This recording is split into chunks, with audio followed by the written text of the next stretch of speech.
Hello. It's nice to see you all here. Now, as the more perceptive of you have probably realized by now, this is hell. And I am the devil. Good evening. But you can call me Toby, if you like. We try to keep things informal here, as well as infernal. That's just a little joke of mine. I tell it every time. Now, you're all here for eternity. Ooh, which I hardly need tell you is a heck of a long time. So you'll all get to know each other pretty well by the end. But for now, I'm going to have to split you up into groups. Will you stop screaming? Thank you. Now, murderers. Murderers, over here, please. Thank you. Looters and pillagers over here. Thieves, if you could join them. And lawyers. You're in that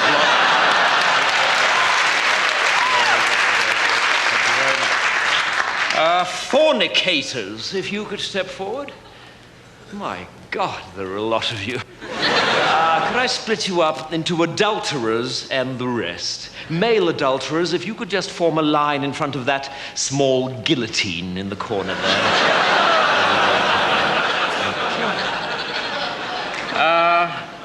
The French, are you here?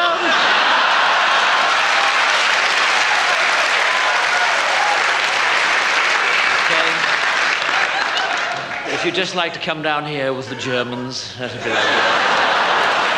I'm sure you'll have plenty to talk about. Okay, atheists. Atheists, over here, please. You must be feeling a right bunch of nitwits. Never mind. And finally, Christians. Christians. Ah, yes, I'm sorry. I'm afraid the Jews were right. If you could come down here, that'd be really kind. Thank you. Okay. Right. Well, are there any questions? Yes. No, I'm afraid we don't have any toilets. If you'd read your Bible, you might have seen that it was damnation without relief.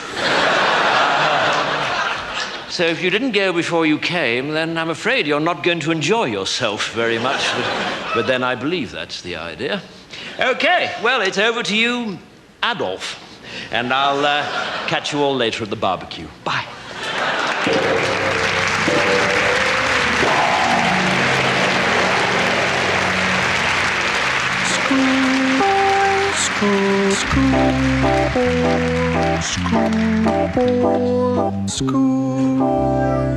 Well, now, Mr. Perkins, it was good of you to come in. I realize that you're a busy man, but I didn't think this matter could be discussed over the electric telephone. No, absolutely, Headmaster. I mean, if Tommy's in some sort of trouble, then I'd like to nip it in the bud. Well, quite frankly, Tommy is in trouble. Recently, his behavior has left a great deal to be desired. Dear. He seems to take no interest in school life whatsoever. He refuses to muck in on the sports field. And it's weeks since any master has received any written work from him. Dear me. Quite frankly, Mr. Perkins, if he wasn't dead, I'd have him expelled.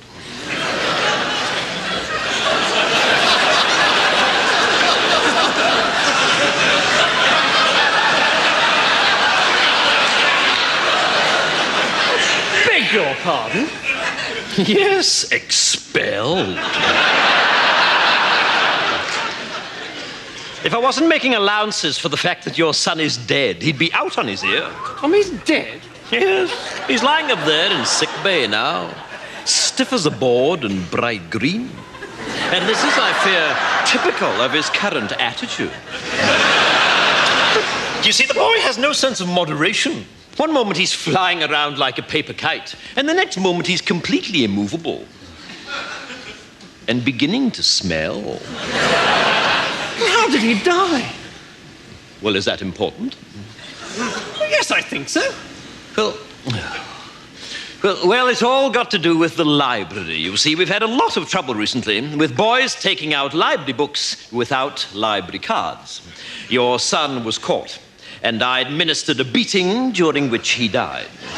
But you'll be glad to know You'll be glad to know that the ringleader was caught, so I don't think we'll be having any more trouble with library discipline. You see, the library card system... I'm sorry. You beat my son to death? Yes, so it would seem. Please, I'm not used to being interrupted. You see, the library card system was introduced... Well, exactly what happened? Well, apparently boys were just slipping in the library and taking the books. No, during the beating. Oh, that? Well, one moment he was bending over, the next moment he was lying down. I mean, deadish. Mr. Perkins, I find this morbid fascination of yours with your son's death quite disturbing. What I'm talking about is his attitude. And quite frankly, I can see where he gets it from. Well, it wasn't me that beat him to death. Well, that was perfectly obvious to me from the first day he arrived here. I wondered then, as I wonder now, if he might not have turned out to be a very different boy indeed if you had administered a few fatal beatings early on.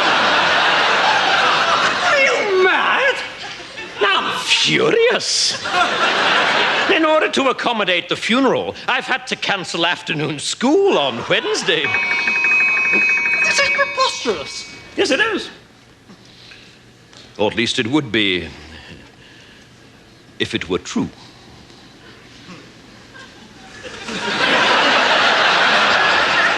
What? I've been joking, Mr. Perkins. Pardon me, it's my strange academic sense of humor. I've been pulling your leg. Oh, thank God. I wouldn't cancel afternoon school to bury that little shit.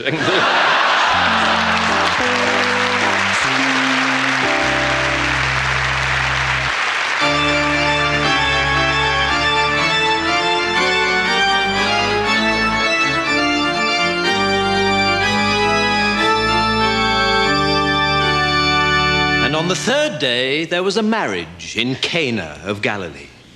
And it came to pass that all the wine was drunk. And the mother of Jesus said unto the Lord, They have no more wine. And Jesus said unto the servants, Fill 6 water pots with water. And they did so. And when the steward of the feast did taste of the water from the pots, it had become wine. And they knew not whence it had come. But the servants did know, and they applauded loudly in the kitchen.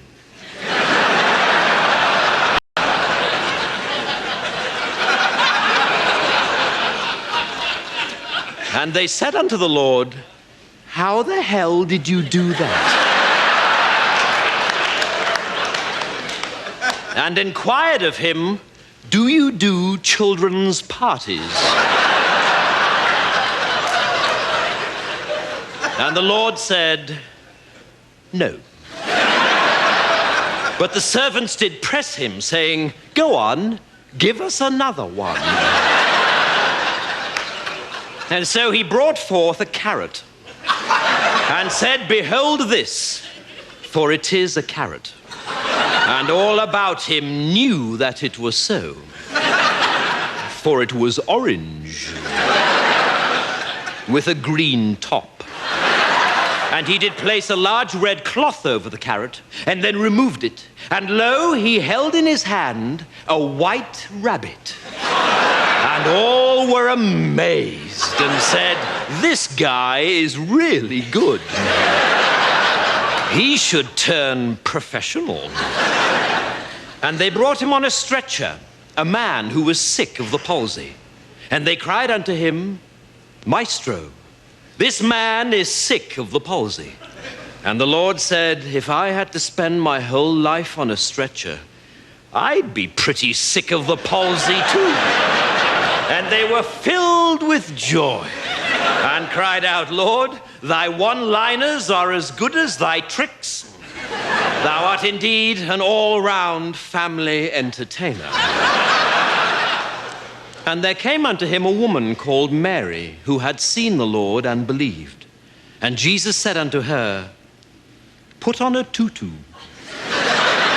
and lie down in this box. And then took he forth a saw and cleft her in twain. And there was much wailing and gnashing of teeth. But Jesus said, "O ye of little faith."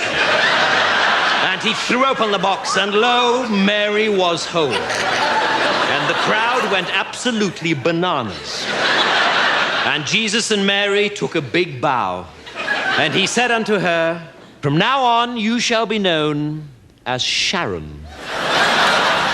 For that is a good name for an assistant." And the people said, "We've never seen anything like this. This is great. You must be the Son of God." But the Lord said, "No, I am he who comes before."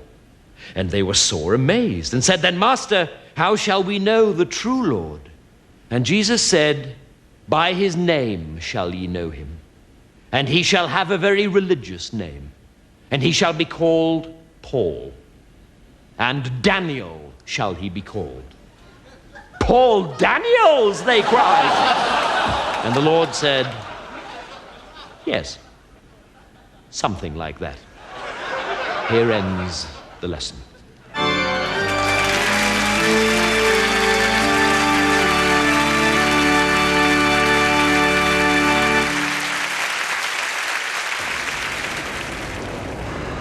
And now, in the latest of our series, A Day in the Life, we present A Day in the Life of the Invisible Man.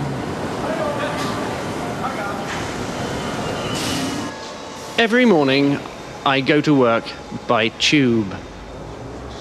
Very soon, however, I get bored and decide to start annoying other passengers.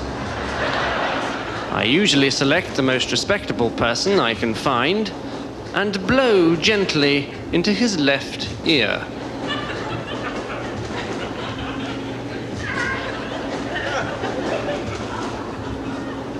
Then into his right ear.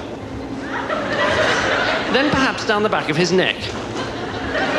It's about this time that the man thinks I am a draft. But not for long, because I soon stick 2 fingers up his nose. Higher and higher, removing them just before he sneezes.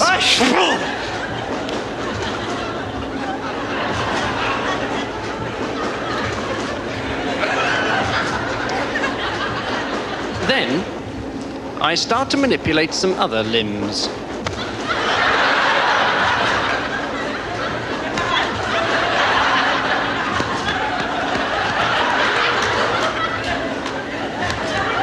Now I leave him alone. For about 10 seconds.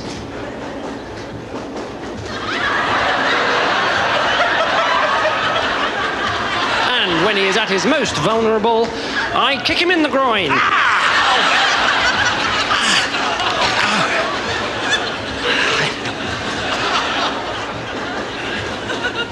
And steal his seat.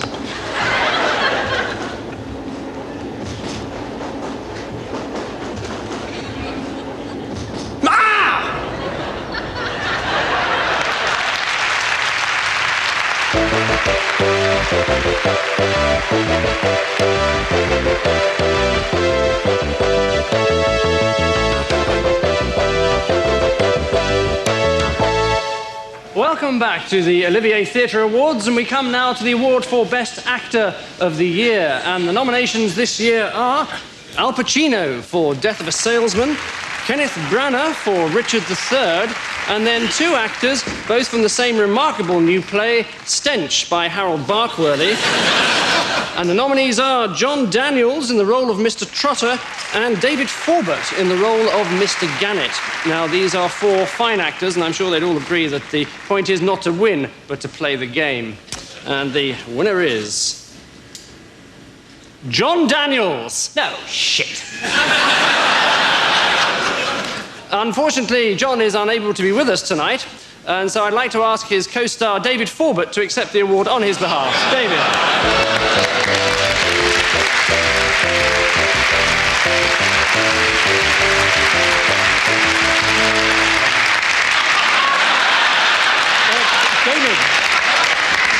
David, perhaps you'd like to say a few words, David.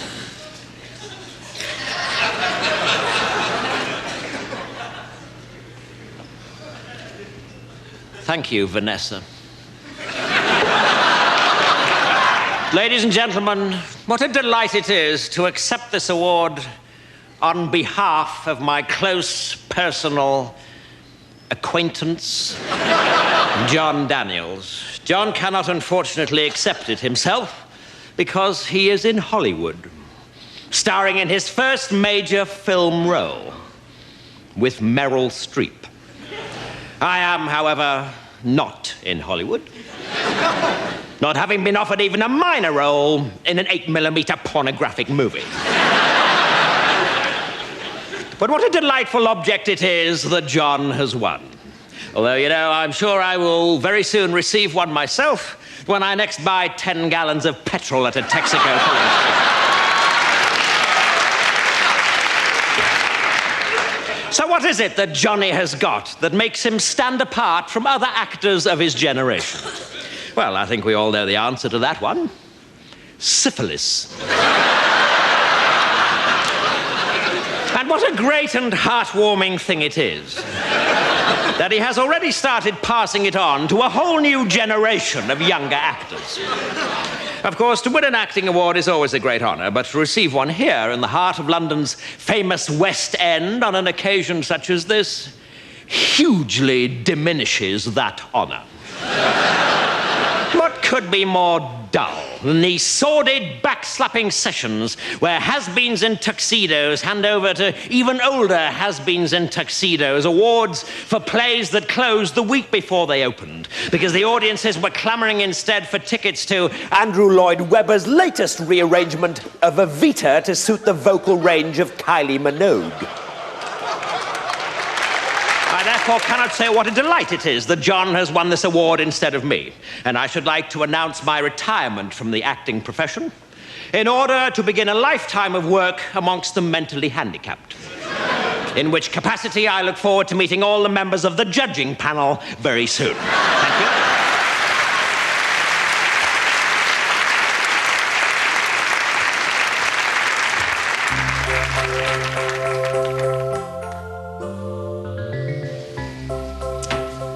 Good evening and welcome to the Boston University Huntington Theatre for this, the second part of our course in elementary courting for men.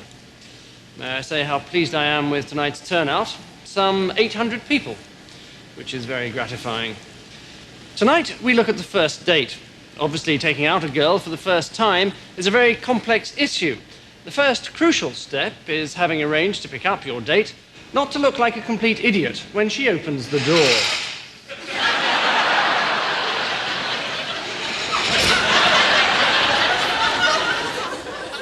Best to look as though your attention has been momentarily distracted.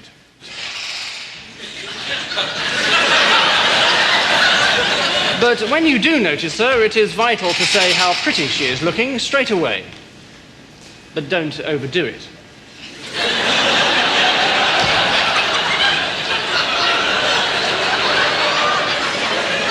If at this point you are introduced to her parents, attitude is all important.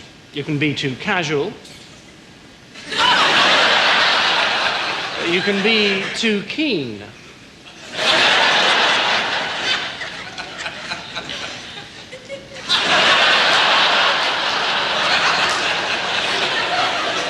When you've said goodbye to the parents, again, don't overdo it. Lead her to your car. And remember to open the door. Once in the car, there are various ways of driving. If you drive like this,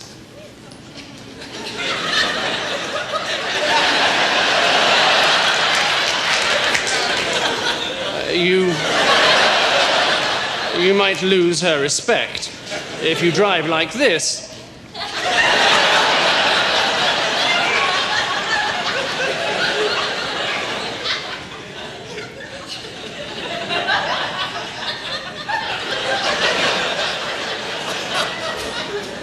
you should have taken a taxi. Before long, you'll arrive at the restaurant. Get out of the car.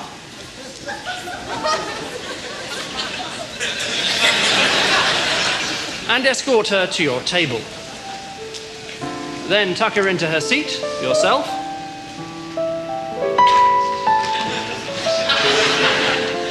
and attract the waiter's attention.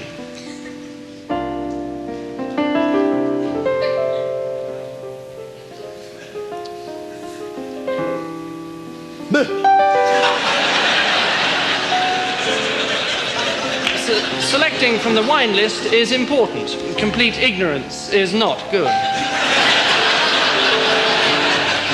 When the bottle arrives, there's much to be made in the tasting of it, but don't be too professional.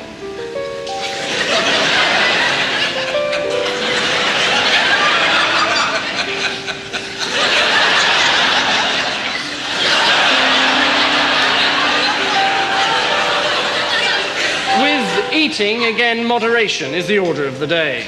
Don't eat too fast.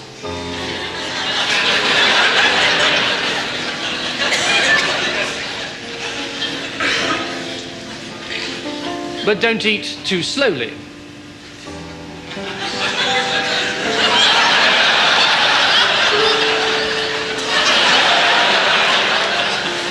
Next is receiving the bill. This is a very important moment. You must be sure not to lose your cool.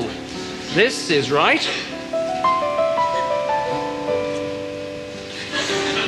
This is wrong.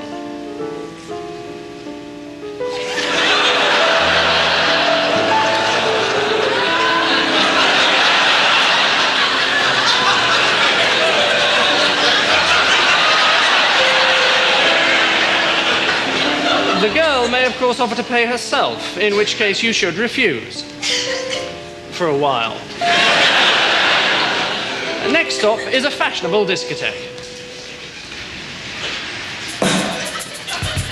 Once inside, you might look slightly strange if you try and talk over the music. So just stand casually and look sexy.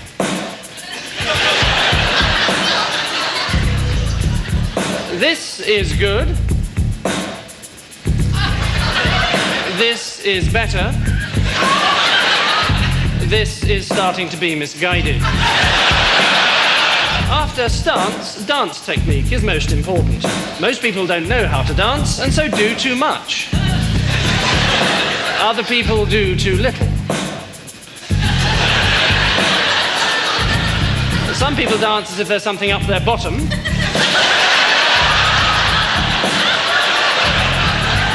And other people dance as if there's something coming out of their bottom. When all's said and done, it's best probably not to dance at all. The well-mimed sporting injury is always useful, and a good excuse for leaving the discotheque. If you don't utterly foul it up, 20 minutes later, you should be back at your place. It's important to relax and make your guest feel at home. She will probably feel as nervous as you do, and there's no need to make any extra special effort.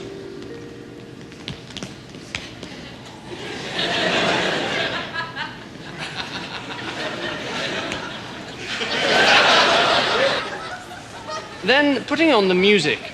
We can't help you with the choice of CD, even though no matter what the circumstances, Donny and Marie Osmond's greatest hits would be a mistake.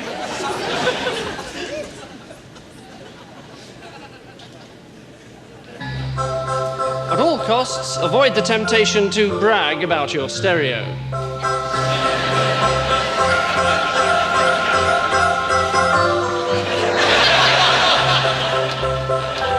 Now comes the moment you've been waiting for. The seduction.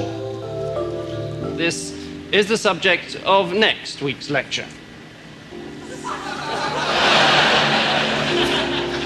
However, as a rough guide, this is right. And this is, I think you'll agree, disastrous.